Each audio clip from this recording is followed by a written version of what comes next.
On this side, we have people saying that the military is going to intervene, there's going to be mass arrests, all of the people connected with China are going to go to prison, and Trump is going to be sworn in. And on the other side, there's people saying, oh, no, the communists are about to take over and get ready for concentration camps and for many of us to be executed. I think you are going to need this program. I'm Randall Terry. This is Voice of Resistance.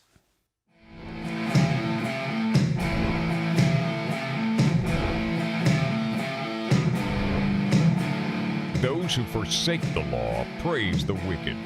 Those who uphold the law resist them. Welcome to the Voice of Resistance. The next 4 years are going to be really critical for our country, and they are going to be dark, make no bones about it. But you are going to have to make a decision on two key issues. Number one, what you take in, and number two, what you put out. Said differently, who you listen to, what you read, and then what you do. We're going to have a lot of discussions about that over the next 4 years. But in the meantime, I need to set the table for where we're headed and hopefully be a blessing to you, to jar a few people. And I'm asking you to stay with me. This show isn't that long. Stay with me through the whole program in the hopes that even if you disagree with something that I say, you might find something that you agree with and you can take that away with you. And the thing you disagree with, put it in your pocket. First, I want to wish my highest regards for a friend of mine, a close friend of mine who died yesterday, Joe Scheidler, the founder of the Pro-Life Action League, lovingly referred to as the godfather of the pro-life activist movement. He was a dear friend of mine for over 35 years. He was a mentor in my early days of pro-life activism. We remained friends. He has been on this program. He has been in my studio. He has stayed in my home. I have pictures of him with my sons. I was with him this past summer at the Democrat National Convention. He passed away yesterday at 93 years old. And frankly, words cannot describe the blessing that he was to unborn babies, to the pro-life movement, to young men and women who he encouraged and challenged and led. God rest his soul. And I was praying this morning thinking about Joe, and I just thought, they're shouting in heaven, and he is rejoicing. He's with Jesus, and God only knows how many people were there to cheer him on his entrance into the kingdom of God. He will be sorely missed and leaves a massive legacy. I love you, Joe Scheidler. All right, let's talk about the insanity on both extremes, and then we're going to begin to focus over the next weeks and months on what we take in, what we put out, what we listen to, and what we do. You still have people that believe that tomorrow, this show is January 19th, tomorrow, January 20th, that President Trump is going to remain in office. There are people that are praying, believing, confessing. There's rumors flying around about the military about to make arrests of people from Biden on down that are somehow connected with the Chinese, and that military tribunals are going to be set up. Some of you know what I'm talking about. Some of you are listening to me saying, you're joking, right? I wish I was joking, but I'm not. These well-meaning people are deceived, and they are deceiving. Talk about fake news. I loathe CNN, MSNBC. I loathe the New York Times because they are fake news by what they do not cover, right? By what they ignore. And they are also fake news by the slant that they are able to then give to their readers and their viewers and their hearers. They're able to distort the news and end up, by not telling the whole truth, they're able to end up deceiving people. But when we have stuff like this coming from the right, switch my hands here, the right, giving people false hope, it is a grave disservice to people who need to prepare to stand against what is coming at us. And believe me, there are things that are coming at us.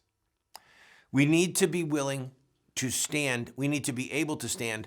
And this incessant parade of deceitful messages that have happened from the day after the election to present, insisting that Trump was going to take a second term, they have not served us well.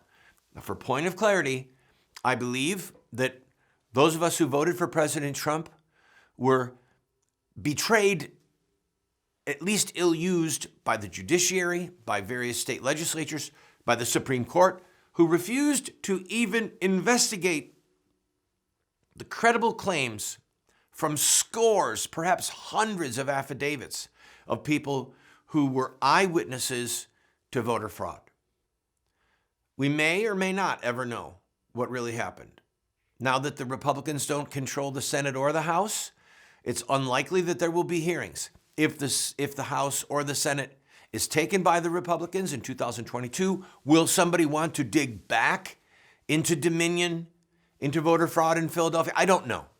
We're going to have to see. I do believe that we were ill-used. I have no doubt in my mind that there was voter fraud. The question is, did the voter fraud result in Wisconsin, Pennsylvania, Michigan, Arizona, and Georgia going to President-elect Biden? We may never know. We may know. But this I know. Once those court cases failed, up to and including the Supreme Court, once those state legislators decided they were going to look the other way and certify the delegates from each of those states, it was game over. And every message to the contrary, whether Sidney Powell or Lynn Woods or any of these attorneys, any of these news outlets, any message to the contrary of that has been a scam. Whether a fundraising scam or giving people false hope or just somebody sitting there with a bizarre narrative, or even, it's possible, some of these people were literally in the Biden camp just sowing seeds among Trump supporters to keep us confused, deluded, drunk with false hope so that we would not get ready for what is coming at us. I'm going to take a break. When we come back, we will discuss the other extreme, the concentration camps. Don't go away.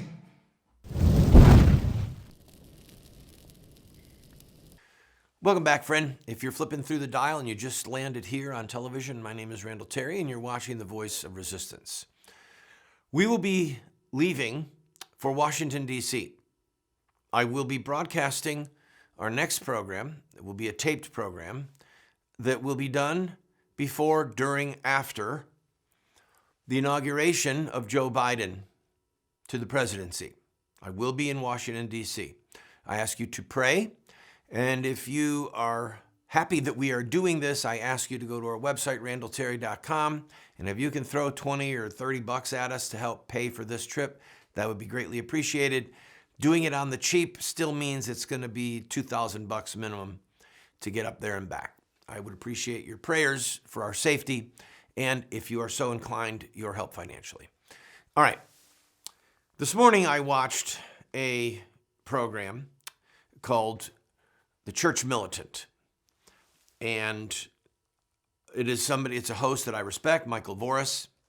He had somebody on who it was a tape of a man who was saying that the communists are here and that where we are headed is concentration camps, massive persecution, arrests, concentration camps, and perhaps even executions. Now, I have been an activist in the political realm since the mid-'80s. 35 plus years I have been doing this. I have been in broadcasting since 1989. I had my first nationally syndicated radio show in 1989. And with a few years in between, I have been in broadcast where I was absent. I've been in broadcasting, either radio or television, from that day until now. I've been hearing about these concentration camps the whole time. It was and continues to be a lie. It is a fabrication that is meant, whether on purpose or not, the fruit of it is it instills fear in people's hearts and gets people chattering amongst themselves on things that are not true, over which they have no control. I was a friend of Bob Dornan. Some of you will remember Congressman Dornan. He was affectionately called B1 Bob. He was a U.S. House member for many years from Southern California. He would guest host for Rush Limbaugh from time to time. And Bob was at a birthday party for me. I don't remember, sometime in the 90s. And we were sitting together and talking, and I said, Congressman Dornan, are there any concentration camps?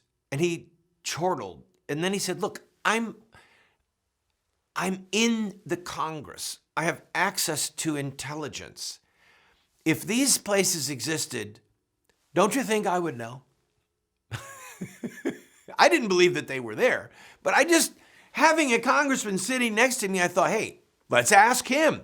He would know. He's a freedom-loving, God-fearing American, a devout Christian, and he would know. It was untrue then. It is untrue now. I've been arrested. I've been in mass arrest situations, okay? I've led protests where 100, 200, 500, over 1,000 people arrested at one time. Okay? Where were we put? A warehouse, a gymnasium. One time we were put in a police academy. So there was a couple hundred of us in the police academy, another 500 in this massive adjoining auditorium. They make space. If there ever were going to be mass arrests and people just being held against their will, we have football stadiums that can be commandeered. We have baseball stadiums. We have indoor stadiums, hockey stadiums, basketball stadiums. No one is building concentration camps, people. Don't believe them. Don't believe them. It is a lie. It is not true. It will not happen in the United States of America. It won't happen. Randall, how can you say that? I can tell you how I can say that. This becomes a matter of math. I'm going to take a quick break. When we come back, I will explain to you in no uncertain terms how it will not, could not happen in the United States as we have it now. Don't go away.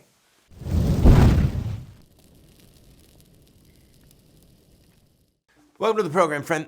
Let's take a quick look at, we'll say 4 places that had concentration camps or internment camps, starting with America. When World War II broke out, we had internment camps, right? In a nation of, 250 million at the time? Forgive me if my numbers are off a little bit. We had internment camps. How many people were there? Who were there? The Japanese were there, and there were about 20,000 of them held. So this is a nation at war with a foreign minority with whom we were at war. We were at war with Japan. It was a blight on our nation's history. The U.S. government acknowledged its wrongdoing and ultimately paid either the survivors or their descendants financial restitution for that gross injustice. 20,000 people, foreign-born, from a nation with whom we were at war. Well, let's set that one aside. Concentration camps in Germany, clearly the most famous. Those were Jews who were a very small minority in Germany, and then before they were put into concentration camps, they were disarmed. There was a fascist dictatorship in the country, right?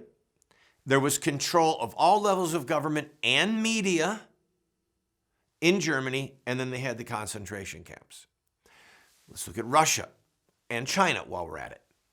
Two communist countries, both dictatorships, both disarming their populace,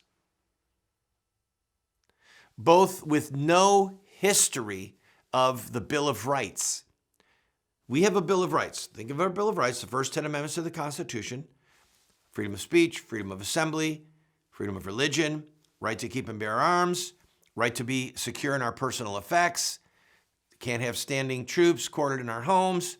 If there's going to be a search warrant, it has to be the exact thing that's being searched for. Trial of a jury of our peers. All these things. We're not present in Russia. We're not present in China. So if in this country, if our system of government remains, it's not going to happen. And I'm going to go a step further. And friends, if you don't get this math equation, then I see that it's no pleasing you. Guns. We have more guns in the hands of private citizens than every standing army in the world. Let the full weight of that sink in on you. The full number of guns in America is unknown. Hundreds of millions. We know that it's hundreds of millions of guns are in the hands of normal citizens like you and me and our friends. Okay, and guns are flying off the shelf right now. People are buying them like crazy. Average citizens who are not going to use them for acts of terror and are not going to storm the Capitol and they're not going to go on a rampage and shoot cops and riot and burn down buildings like Black Lives Matter and like Antifa. We're just not going to do that. We have more firearms in our possession than the army of China, than the army of Russia, and than our own army. The numbers of people in the U.S. military fluctuates, but it's under 1 million right now, men in arms, if my memory is correct. The peak was under Reagan, 2 million, and then I think we got down below 1 million under Obama, and President Trump inherited that. Going from memory here, don't have any notes in front of me, but my numbers are very accurate. You can look it up for yourself. We are not going to see it happen in America because there's too many people in America that are armed. One of the reasons that the Germans never invaded England was that the Germans were convinced, because of Churchill's rhetoric, that the British citizens would meet them at the beach with shotguns and with pitchforks, and that they would repel the invasion themselves, in addition to the British military. So we are halfway across the world from China, from Russia. If there was going to be a war with either one of them, it would be a nuclear war, and the odds of them trying to occupy this country are slim to none. That aside, the persecution of our own government against us with concentration camps, that's what I'm talking about. It's not going to happen with this current form of government. It's not going to happen because we're a nation of laws. Now, yes, those laws have been perverted. Yes, the government is spying on us. Yes, we're seeing our rights crushed slowly before our eyes, but not to that level.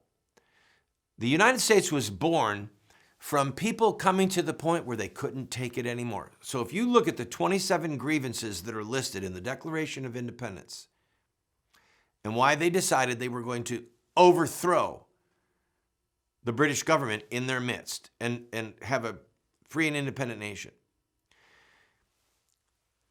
That's how we got started, a revolution against the oppression of King George, Parliament, and his associates, his military. If we get to the point in this country with our system of government that there is such horrific oppression, forget the concentration camps, there will be civil war. So who wins the civil war is another matter. And what states secede and, the breakup of the union. I'm getting way ahead of myself, but I'm telling you, with our current form of government, people that are telling you that concentration camps are coming or they're here are lying, and they're part of the problem. I'm going to explain that when I come back, but you need to hear me on this, because this goes to not just what we take in, but now what we do. Don't go away.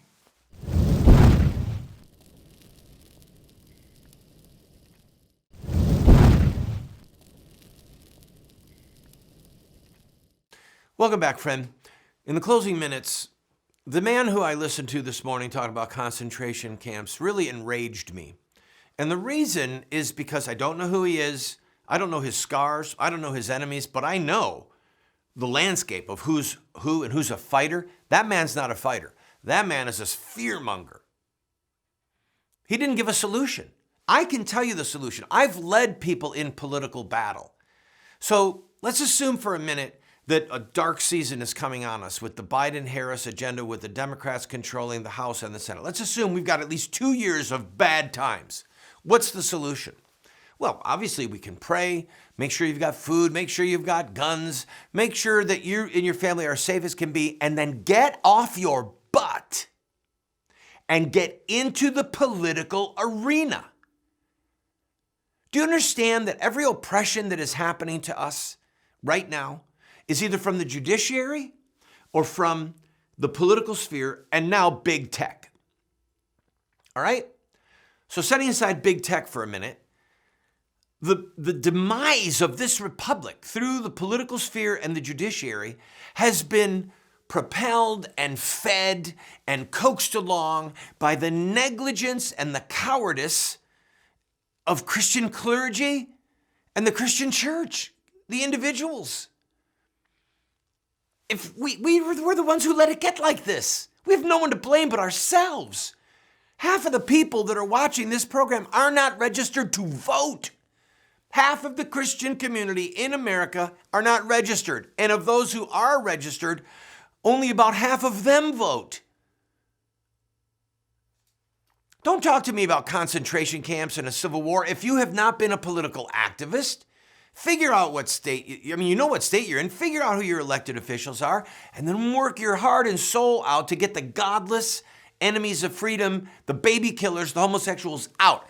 And I'll tell you, the homosexual activists out. Let me tell you one other thing. We have to repent. What this man did not say, what the church militant, Michael Vorse, didn't say, is all of this is coming upon us because of the blood that is crying from the ground. If there is a God in heaven, then he is the judge.